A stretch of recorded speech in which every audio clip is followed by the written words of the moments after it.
ఇప్పుడున్న టైంలో ఒక హాట్ టాపిక్ ఏంటంటే 'జానీ మాస్టర్.'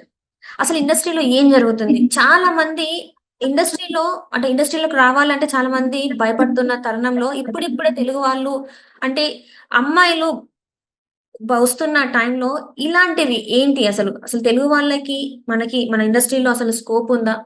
వాళ్ళు పైకి రావాలంటే కంపల్సరీ ఇలాంటి పనులు చేయాల్సిందేనా?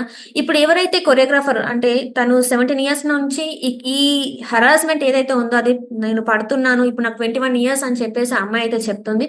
అండ్ అలానే ఇప్పుడు జానీ మాస్టర్ మాట్లాడినట్టయితే ఆయన మీదైతే కేసయితే నమోదు చేశారు. ఆయన్నయితే తన ఏదైతే తనకు అధికారం ఉందో దాని నుంచి తొలగించడం జరిగింది. మరి అసలు ఇండస్ట్రీలో ఏమేం జరుగుతున్నాయి? అసలు ఎలాంటి యాక్షన్స్ తీసుకోవాలి? ఇలాంటివి జరగకుండా ఉండాలి అని చెప్పేసి మన ముందు ఉండి మనతో మాట్లాడడానికి ఈరోజైతే ప్రముఖ యాక్ట్రెస్ మాధవీలత గారైతే మనతో పాటు ఉన్నారు. నమస్కారం మేడం. నమస్తే అండి.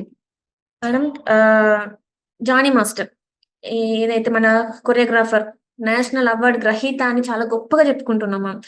ఇలా గొప్పగా చెప్పుకుంటున్న టైంలో ఆయన మీద ఇలాంటి అంటే ఇది ఎలిగేషన్స్ అని కాదు. ఇప్పుడు ఆయన మీద అయితే కేస్ నమోదైంది. ఆయన మీద పోక్సో కేస్ కూడా పెట్టడం జరిగింది. ఈయనని అసలు ఎలా చూడాలి? ఇప్పుడు దీంతోని ఇండస్ట్రీలో అసలు ఎలాంటి సిట్యుయేషన్స్ నెలకొన్నాయి? అసలేంటి అమ్మాయిలకి అసలు భద్రత ఉందా? లేదా? ఇక్కడ 2 అంశాలు మాట్లాడుకోవాలమ్మా. 2 కాదు 3 కూడా మాట్లాడుకోవాల్సొస్తది. వన్ ఈజ్ కాస్టింగ్ కావచ్చు. Second one is religious aspect కూడా ఉంది. ఎందుకంటే ఆ అమ్మాయిని ఫోర్స్ చేసి కన్వర్షన్ చేయాలనుకున్నారు. అండ్ థర్డ్ వన్ వచ్చేసేసి చట్టపరమైన, న్యాయపరమైన అంశాలొస్తాయి. సో, వన్ మాట్లాడుకుంటే ఇండస్ట్రీలోకి ఓకే. అన్ని రంగాలు ఇక్కడ 24 క్రాఫ్ట్స్ ఉన్నాయి. 24 క్రాఫ్ట్స్‌లో అమ్మాయిలు పని చేస్తూనే ఉంటారు. పని చెయ్యరు అనేది ఏం లేదు. ఇంతకుముందు కొంచెం వేరే క్రాఫ్ట్స్‌లో తక్కువ ఉండేవాళ్ళు. యాక్టింగ్ ఫీల్డ్‌లో ఎక్కువ ఉండేవాళ్ళు. బట్ మీరు చూసుకుంటే అసిస్టెంట్లు అవ్వచ్చు, మేకప్ అవ్వచ్చు, మేజర్‌గా డాన్సర్స్ అయితే అమ్మాయిలు చాలా ఎక్కువ మంది ఉంటారు. బాయ్స్ ఎంతమంది ఉంటారో గర్ల్స్ కూడా అంతమందే ఉంటారు.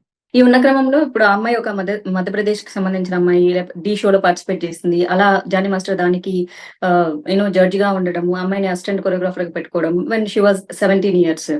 సో, 17 ఇయర్స్ అంటే అండర్ ఏజ్ కాబట్టి సో, ఇది వచ్చేసి చట్టపరంగా వస్తుందని అందుకే అంటున్నాను. సో, అండర్ ఏజ్‌లో ఉన్నప్పుడు అమ్మాయిని బలవంతం చేస్తేనే అది సెక్షువల్ అబ్యూస్ కింద రాదమ్మా. ఆ అమ్మాయిని కన్విన్స్ చేసి స్వీట్‌గా మాట్లాడి అమ్మాయిని మాయమాటలు చెప్పి లొంగ తీసుకుంటే కూడా దాన్ని ఖచ్చితంగా అది అండర్ ఏజ్ కింద కన్సిడర్ చేయబడతారు కాబట్టి, ఆ ఏజ్‌లో ఎందుకంటే ఒక సర్టెన్ ఏజ్ ఎందుకు పెట్టారంటే మెచ్యూరిటీ లెవెల్స్ ఉండవు. అది ఇంకా టీనేజ్ కింద వస్తది. 17, 18, 19 అది ఇట్స్ ఆల్ టీన్ అన్నమాట. టీనేజ్‌లో ఏంటంటే అన్ని మాకన్నీ తెలుసు అనుకుంటూ ఉంటారు. ప్రపంచమంతా తెలుసు అనుకున్న వయసే టీనేజ్. మాకంత నాలెడ్జ్ ఉంది. చాలా బాగా తెలుసు. ఇప్పుడు 25 ఏళ్ల వయసు వాళ్ళని కదిలిస్తే నాకంతా తెలుసు అని చెప్పరు. ఎందుకంటే ఆ ఏజ్ దాటేసి వచ్చింటారు. అదే టీనేజర్‌ని కదిలిస్తే మాకన్నీ తెలుసు అనుకుంటూ ఉంటారు. రైట్. సో, వాళ్ళకి తెలిసిందే ప్రపంచం అనుకుంటారు. దే నో ఎవ్రీథింగ్ అనుకుంటూ ఉంటారు. అండ్ వచ్చేసి ఇండస్ట్రీలో వచ్చేసి ఎదగాలి అంటే లొంగాలి అన్నది ఇక్కడ క్వైట్ న్యాచురల్‌గా ఉంటుంది. ఎవడు ఒప్పుకున్నా, ఒప్పుకోకపోయినా, ఎన్ని ప్రెస్ మీట్లు పెట్టి చెప్పినా, ఇంకేం చెప్పినా సరే ఇది నిజం.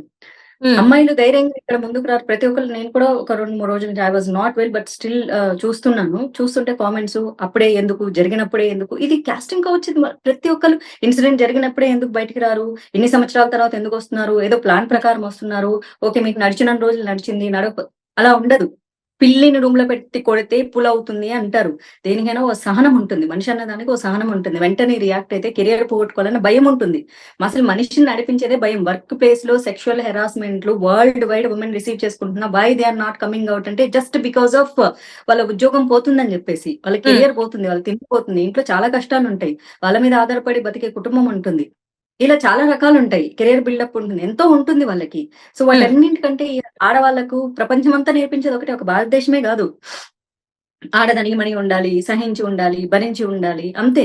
సో, మగవాళ్ళకి లేదా అంటే మగవాళ్ళకి కూడా ఉంటుంది. మగవాళ్ళు కూడా అంతే కదా! వర్క్ ప్లేస్‌లో కష్టమొస్తే భరించుకోవాలి. ఎందుకంటే మన కుటుంబం పోషించుకోవాలి. ఇట్లాంటివి చాలా ఉంటాయి. మనిషి పరిస్థితులకు లొంగి ఉంటారు. ప్రతి ఒక్కరికి వైల్డ్‌గా రియాక్ట్ అయ్యే నేచర్ వెంటనే ఏమి ఉండదు. పుట్టంగానే అందరూ సింహాలేం గాదు. సో, వైల్డ్ రియాక్షన్ అందరికి రాదు. సో, ఇక్కడేంటి ఆ అమ్మాయి భరించింది, సహించింది, అంతా అయింది. సో, రకరకాల చోట వర్క్ ప్లేస్‌లో అక్కడెళ్ళినప్పుడు, ఇక్కడెళ్ళినప్పుడు క్యారవాన్‌లలో ఇన్ని చోట్ల చేసినా సరే, తన కెరియరు అసిస్టెంట్ కొరియోగ్రాఫర్‌గా ఉంది. సో, తన కెరియర్ కావాలి, తన భవిష్యత్తు కావాలి, తనకొచ్చిన డబ్బులు కావాలి, ఇవన్నీ భరించింది. తర్వాత మళ్ళీ వాళ్ళ ఇంట్లోనే జానీ మాస్టర్ ఇంట్లోనే అంటే ఆ అమ్మాయి ఎఫ్ఐఆర్ ఫైల్ చేసిన విధానం అలా ఉంది. జానీ మాస్టర్ ఇంట్లోనే వాళ్ళ వైఫ్‌కి తెలిసే విధంగానే తనతో తిరిగాడు. అట్ ద సేమ్ టైమ్ ఇక్కడ రిలీజియస్ యాస్పెక్ట్ వచ్చేసరికి యాస్ పర్ ఇస్లాం ఏంటంటే వాళ్ళు ఎన్ని పెళ్లిళ్ళైనా చేసుకోవచ్చు.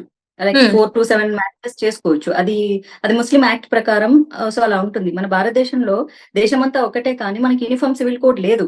సో, హిందువులకు మాత్రమే ఒక భార్య. సో, ఇట్లాంటి ఒక రూల్స్ ఉన్నాయి. బట్ ఇస్లాం ప్రకారం అట్లా ఉండదు. వాళ్ళు పెళ్లిళ్లు చేసుకోవచ్చు. అలా వాళ్ళ వైఫ్ తిన్ని మతం మారమని ఇట్ ఈస్ అవును. నథింగ్ బట్ ఇట్స్ లవ్ జిహాద్ కిందకే వస్తుంది. ఎందుకంటే హ్మ్. నీకు అంత ఇష్టం పెళ్లి చేసుకుంటే నీకు నచ్చినట్టు నిన్ను బతకనివ్వాలి గానీ నిన్ను రిలీజియన్ మారమని అడగడం ఏంటి? నువ్వు హ్మ్. పుట్టిన దగ్గర నుంచే ఒక ధర్మంలో ఉన్నావు. నీకు నచ్చినట్టు నువ్వు బతుకుతున్నావు. నీకు నచ్చింది తింటున్నావు. నీకు నచ్చింది నువ్వు పూజ చేసుకుంటావా? లేకపోతే నువ్వు చర్చ్‌కెళ్తావా? నువ్వు మసీద్‌కెళ్తావా? It's all about your personal choice and నువ్వు ఎక్కడ పుట్టావన్న దాని మీద నీ ఐడెంటిటీ మీద ఉంటుంది. ఆ ఐడెంటిటీని మార్చేయాలనే ప్రయత్నం చేయడం అన్నది అది చాలా పెద్ద క్రైమ్ కిందకొస్తుంది. అది రిలీజియస్ యాక్ట్ కిందకొస్తుంది.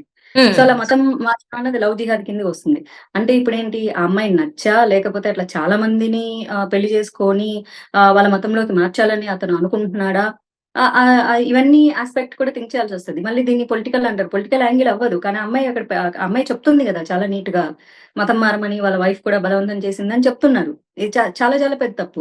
మళ్ళీ మా అమ్మాయి ఎళ్ళిపోయి పెళ్లి చేసుకుంది. ఇప్పటికి 21 ఇయర్స్ వచ్చే అమ్మాయికి పెళ్లి చేసుకుంది. వేరే అబ్బాయిని పెళ్లి చేసుకుంటే ఇప్పటికి తన మీద ఏదో అట్లా హెరాస్మెంట్ కైండ్ ఆఫ్ థింగ్స్ జరుగుతున్నాయన్నందుకు ఇప్పుడు ఆ అమ్మాయి బయటకొచ్చింది.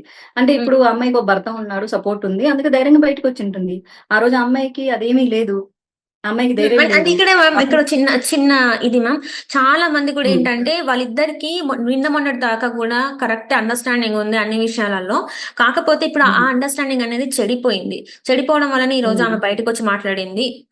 అది కూడా ఏంటంటే జానీ మాస్టర్‌తోనే కాకుండా ఇంకా వేరే వాళ్ళ దగ్గరికి కూడా ఈ అమ్మాయిని పంపించే ప్రయత్నం చేస్తుంటే, ఈ అమ్మాయికి రైట్. విసుగొచ్చి ఇలాంటిది చేసింది. ఇలా ఇంకా తెగించి కంప్లెయింట్ చేసిందని జెప్పేసి గూడా ఒక వార్త అయితే చర్చలో ఉంది.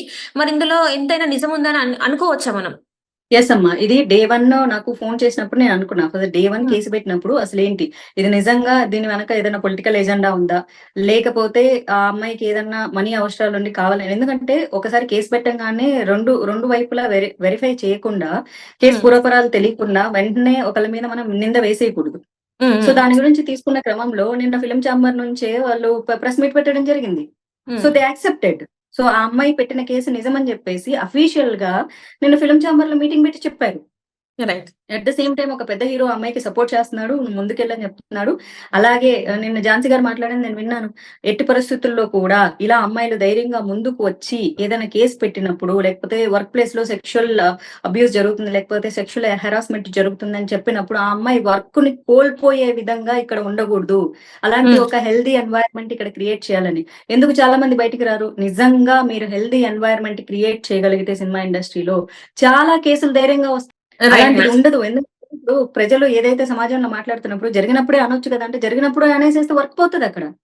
హ్మ్. అరే! ఇప్పుడు ఆ అమ్మాయి డాన్సరు, ఆ అమ్మాయి బతుకు తెరువేది ఏం సినిమా ఇండస్ట్రీలో లేకపోతే బయట బతకలేరా అంటే, ఇదే మాట ఇప్పుడు సాఫ్ట్‌వేర్ ఇంజినీర్ దగ్గరో, డాక్టర్ దగ్గరో, ఇంజినీర్ దగ్గర పోయి నువ్వు ఇది లేకపోతే బతకలేవా అంటే బతకలేరు. ఎందుకంటే మనకున్న 64 కళల్లో మనం ఏది నేర్చుకుంటామో ఆ కళలోనే మనం బతకాలనుకుంటాం. అవును. మనిషికి ఒకటో, రెండో టాలెంట్స్ ఉంటాయి. ఆ టాలెంట్‌ను ఉపయోగించుకొనే ఆ మనిషి అక్కడే బతకాలనుకుంటారు. అటు కాదు హ్మ్. కూలి పని చేసుకొని బతకొచ్చు కదా! అంటే అది అసలు ఇట్ ఈస్ ఇర్రెలెవెంట్ టాపిక్. నాకిదే హ్మ్. వచ్చు. నేను ఇదే చేస్తాను. నేను ఈ పనే చేస్తాను. నాకు ఆ పనిలోనే ఆనందం. నాకు రైట్. ఆనందం ఉన్న చోట కష్టం గూడా ఉంటే కష్టాన్ని నేను భరించుకొని, కష్టాన్ని దాటుకొనెళ్ళి నేను పని చేయాలనుకుంటాను. Right ma'am. అండ్ ఇట్లనే గివ్ అప్ ఇప్పుడు ఇవ్వాలనుకోను.